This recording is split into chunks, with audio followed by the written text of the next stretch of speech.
check because you should, check because you must, but never check because you can. It's tempting to deliver a check and attack your opponent's king, but you only want to do this when the check clearly makes your opponent's position worse or improves your own position. In this position, black's king is safely castled, and white is prepared to castle on the next turn. Does it make sense to check the white king? Absolutely. After rook e8 check, black's rook is now on an active, open file, attacking white's king. In order to not lose material, white's king must move.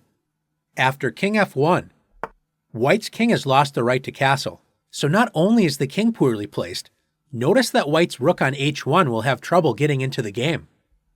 In this case, the check improved black's position and made the opponent's position worse. Let's take a look at some examples when you shouldn't just check because you can. The opening phase of a chess game is all about controlling the center, developing your pieces quickly, and bringing your king to safety. With black to move, is it a good idea to check the white king with queen a5? Black should focus on continuing to develop pieces toward the center and preparing to castle the king. But after queen a5 check, black attacks white's king with the powerful queen, but now white can combine attack and defense with bishop d2.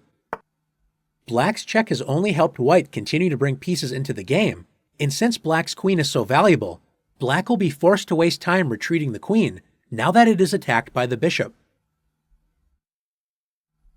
In the last example, black's careless check lost time and allowed the opponent to gain a lead in development. Not a good thing, but also not the end of the world. In this position, a check will be disastrous. White has just played e5, attacking black's knight. Black should move the knight to safety, but when you are attacked, it is tempting to counterattack your opponent. Black can check white's king with bishop b4. Is this a good idea? After bishop b4 check, if white blocks the check with a piece, such as the knight or the bishop, black can trade the bishop for that piece and will be just fine. Can you find a stronger way to block the check for white? If you found c3, great job. White blocks the check and attacks the bishop with a pawn, so both black's knight and bishop are attacked by pawns, which means black is going to lose a piece. As we can see, playing a check without a clear plan can make a difficult situation much worse. Let's take a look at one more example together. In this position, white's bishop on d3 and queen on c2 are lined up and pointing at the h7 square. White can check black's king with bishop h7. Is this a good idea? Remember, only check your opponent if it makes their position worse or your position better.